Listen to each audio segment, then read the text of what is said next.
प्रिया जिस दिन से मायके से लौटी थी, सागर उसे कुछ बदला बदला महसूस कर रहा था। पहले तो वो उसके ऑफिस जाने से पहले ही उसकी हर चीज तैयार रखती थी, उसकी हर जरूरत का ध्यान रखती थी। नाश्ता, टिफिन, घड़ी, मोबाइल, वॉलेट, पेन, रुमाल, कहीं कुछ रह न जाए।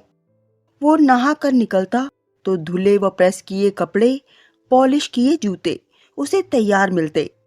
रोज बढ़िया डिनर, संडे को स्पेशल लंच, सुंदर सजा सवरा घर, मुस्कान से खिली खिली, हर वक्त आंखों में प्यार का सागर लिए उसकी सेवा में बिछी रहने वाली प्रिया के रंग ढंग मायके से वापस लौटने के दिन से कुछ अलग ही नजर आ रहे थे।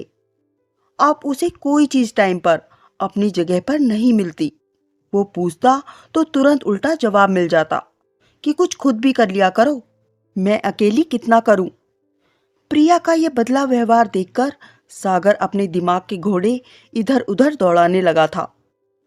उस दिन ऑफिस की पुरानी सेक्रेटरी मुझे बीमार जानकर मुझे देखने घर चली आई।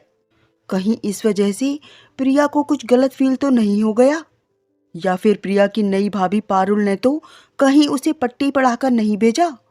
बहुत तेज लगती है उसकी भाभी, या फिर ऑफिस में बिजी रहने के कारण आजकल मैं प्रिया को कम टाइम दे पाता हूँ। घर में अकेले पड़े पड़े बोर हो जाती होगी शायद। मायके में ज्वाइंट फैमिली जो है, अभी कोई बच्चा भी तो नहीं जो उसी से मन लग जाता उसका। पर उसने खुद ही तो कहा था कि 2-3 साल बाद बच्चे का सोचेंगे। पूछने पर सही से जवाब भी तो नहीं देती आजकल। सागर सोचे जा रहा था।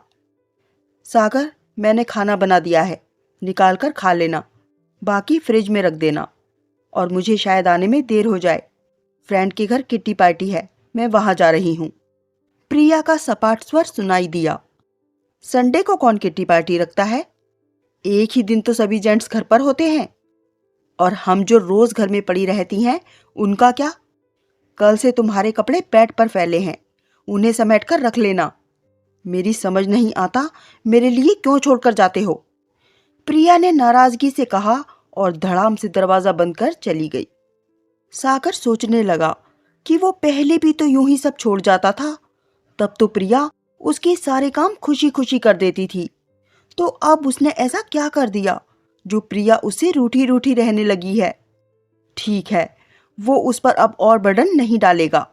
अपने सारे काम वो खुद कर लिया करेगा। ये सोचते हुए सागर ने जैसे तैसे बेमन से खाना खाया।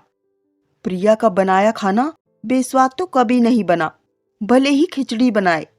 इसी कारण उसका बाहर का खाना बिल्कुल छूट गया था।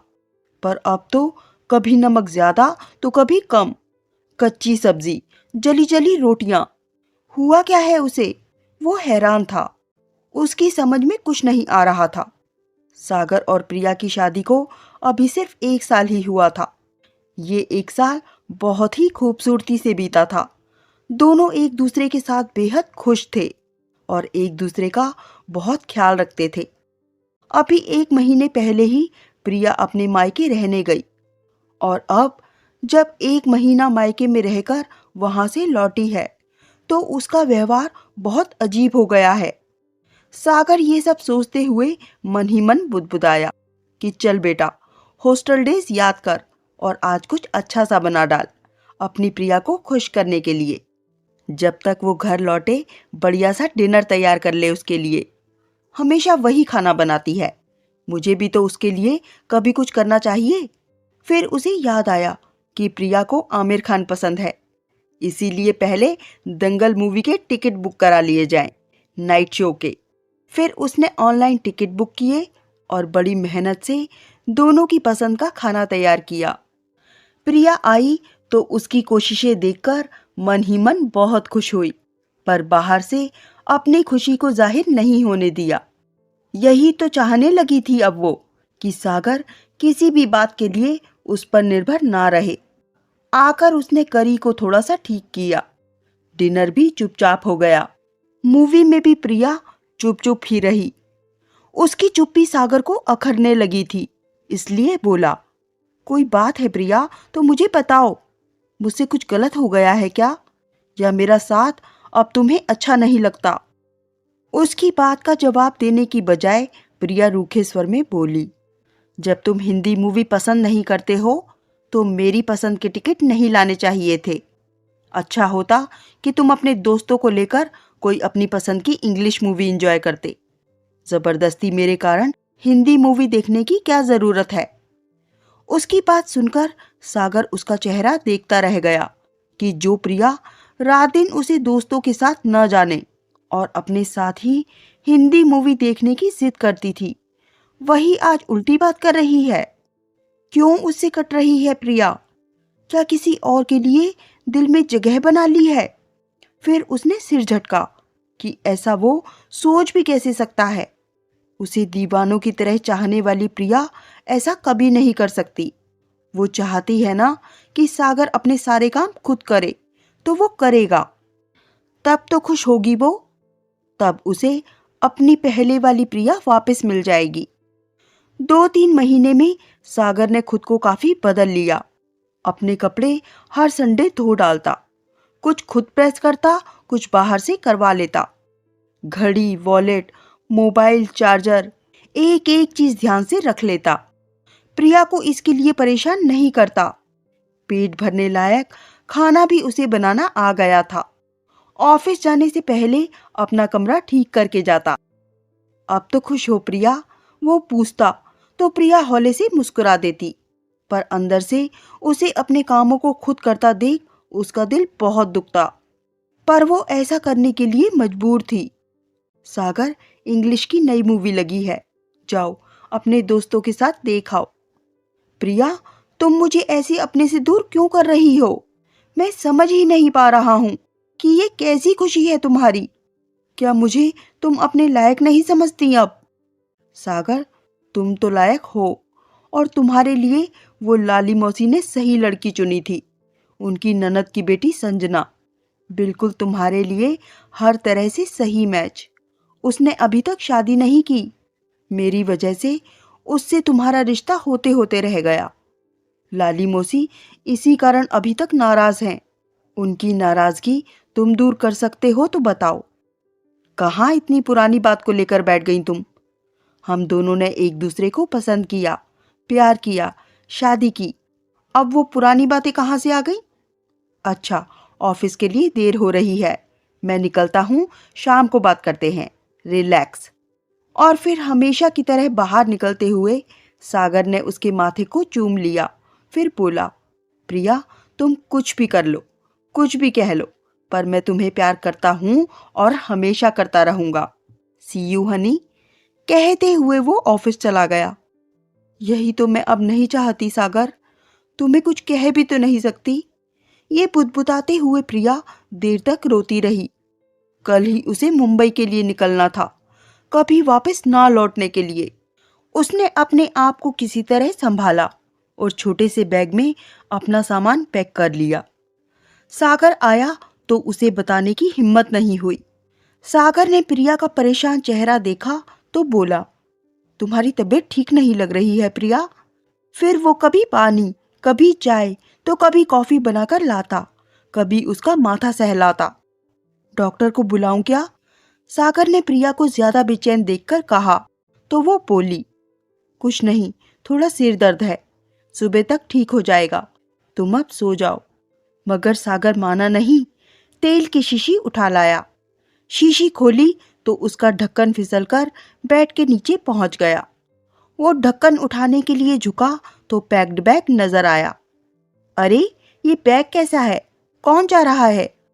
हाँ सागर, मुझे कल ही जाना पड़ रहा है मुंबई। अभिनव मुझे लेने कल सुबह यहाँ पहुंच जाएगा। वो मेरी सहेली रुचि की बहन की शादी है।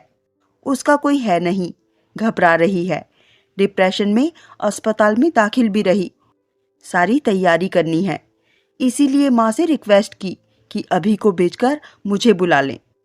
मेरे पास भी तुमसे रिक्वेस्ट करने के लिए फ़ोन आया था। मैंने कह दिया कि सागर मुझे मना नहीं करेंगे। 1 महीना क्या, 6 महीने रख लो। सारे काम खुद करने की आदत डाल ली है।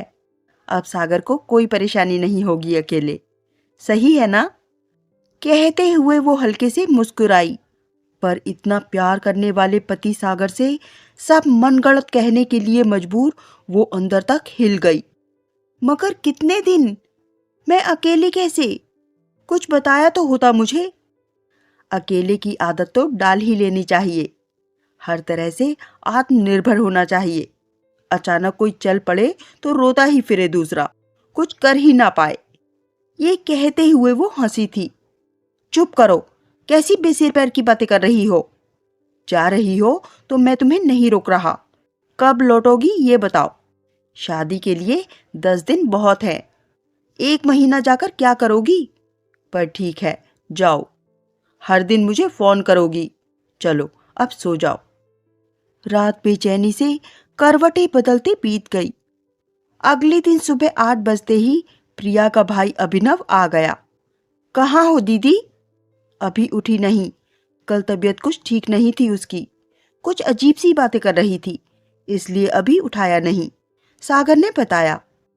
1 बजे की फ्लाइट है जीजू, देर ना हो जाए।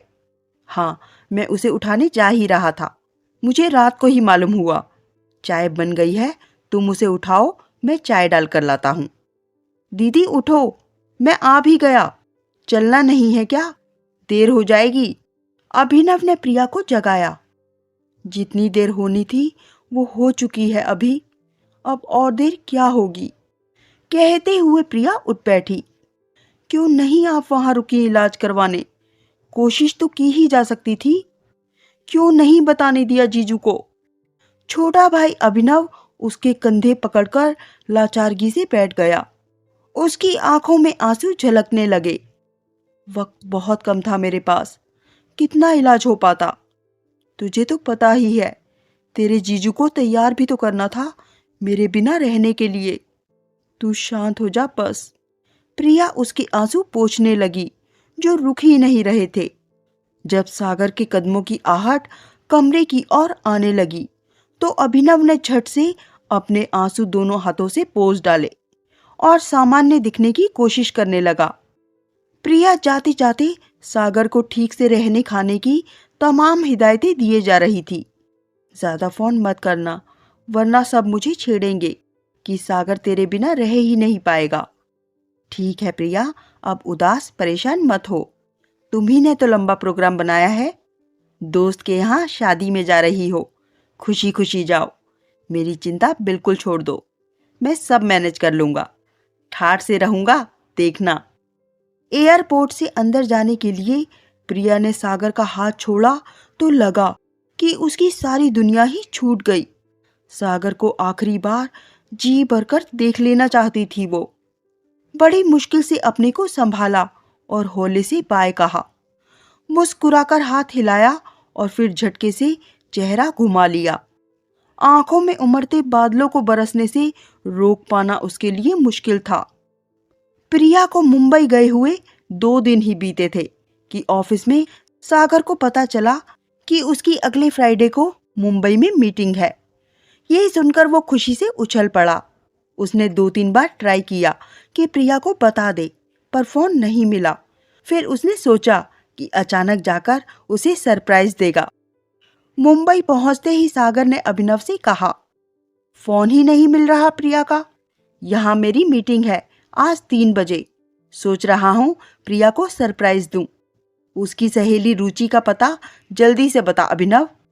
अभी उसे हैरान परेशान सा देख रहा था। जीजू आप? उसने पैर छुए। मैं वहीं जा रहा हूँ, आइए। अरे 1 मिनट रुको, अंदर मम्मी जी से तो मिल लूं। सब वहीं है जीजू, वो धीरे से बोला। कहाँ खोया है तू? लगता है तेरी भी जल्दी शादी करनी पड़ेगी। सागर अकेले ही बोले जा रहा था। अरे ये कहाँ ले आया तू? टाटा मेमोरियल? कौन है यहाँ? कुछ तो बोल। अभी? सागर आशंका से व्याकुल हो उठा। अभी बिना कुछ बोले उसका हाथ पकड़कर सीधे प्रिया के पास ले गया। सॉरी दीदी, मैं आपको दिया प्रॉमिस पूरा नहीं कर पाया। और फिर फूट फूट कर रो पड़ा। दिल से ना चाहते हुए भी प्रिया की आंखें जैसे सागर का ही इंतजार कर रही थी, मानो कह रही हों, तुम्हें देखकर अब तसल्ली से जा सकूंगी। प्रिया ने सागर के हाथ को कसकर थाम लिया। अचानक उसकी हथेलियों की पकड़ ढीली पड़ने लगी। वो बेसुध हो गई। प्रिया, मैं तुम्हें कुछ नहीं होने दूंगा। तुमने मुझे क्यों नहीं पता लगने दिया? डॉक्टर, सिस्टर, आप बाहर आइए प्लीज, हिम्मत से काम लीजिए। मैंने इन्हें 2-3 महीने पहले ही बता दिया था। ये इलाज के लिए बहुत लेट आए थे। कैंसर की लास्ट स्टेज थी, अब कुछ नहीं हो सकता। ऐसे कैसे कह सकते हैं डॉक्टर? आप लोग नहीं कर पा रहे हैं, ये बात और है। मैं इसे इलाज के लिए अमेरिका लेकर जाऊंगा। आप फौरन डिस्चार्ज कर दीजिए। मैं तुम्हें कुछ नहीं होने दूंगा प्रिया, मैं अभी आया। और वो बाहर की तरफ भागा। जी जान लगाकर सागर ने आनन फानन में अमेरिका जाने का इंतजाम कर लिया। 2 दिन बाद वो प्रिया को लेकर लुफ्थांसा की फ्लाइट में इसी उम्मीद की उड़ान भर रहा था। तेरे बिन नहीं जीना मुझे प्रिया, सागर ने प्रिया के कानों में धीरे से कहा और हमेशा की तरह उसके माथे को चूम लिया। लेकिन आज सागर का चेहरा आंसुओं में भीगा था। अमेरिका पहुंचकर सागर ने प्रिया के इलाज के लिए बेहतरीन डॉक्टरों से संपर्क किया। शुरुआती कुछ दिनों में प्रिया की हालत गंभीर बनी रही, लेकिन सागर की अथक देखभाल और प्रिया के जीवन के प्रति सकारात्मक रवैये ने उसे हिम्मत दी। इलाज के दौरान सागर हर पल उसके साथ रहा, उसकी देखभाल की, उसकी हिम्मत बढ़ाई। धीरे धीरे प्रिया की तबीयत में सुधार होने लगा। डॉक्टर्स ने कहा कि उसकी रिकवरी धीमी है, लेकिन संभव है। सागर ने प्रिया से वादा किया कि वो उसे कभी अकेला नहीं छोड़ेगा। एक दिन अस्पताल के बगीचे में बैठी प्रिया ने सागर का हाथ थामकर कहा, शायद मैं हार मान चुकी थी, लेकिन तुम्हारे प्यार ने मुझे जीने की नई उम्मीद दी है। सागर की आंखों में आंसू आ गए, लेकिन इस बार खुशी के थे। ये सागर के प्यार और विश्वास का ही फल था कि कुछ महीनों बाद प्रिया पूरी तरह से स्वस्थ हो गई और दोनों ने तय किया कि जीवन के हर छोटे बड़े लम्हे को मिलकर खुशी से बिताएंगे। वापस घर लौटते ही सागर ने अपनी नौकरी से कुछ समय के लिए ब्रेक लिया और प्रिया के साथ घूमने और नई जिंदगी की शुरुआत करने का फैसला किया। सागर के साथ घूमने जाते वक्त प्रिया सोच रही थी कि सचमुच सच्चा प्यार हर मुश्किल को पार कर सकता है और हमें उम्मीद का दामन कभी छोड़ना नहीं चाहिए। दोस्तों, अगर आपको ये कहानी थोड़ी सी भी अच्छी लगी हो तो लाइक करना मत भूलिए। मिलते हैं एक नई कहानी के साथ। बहुत बहुत धन्यवाद।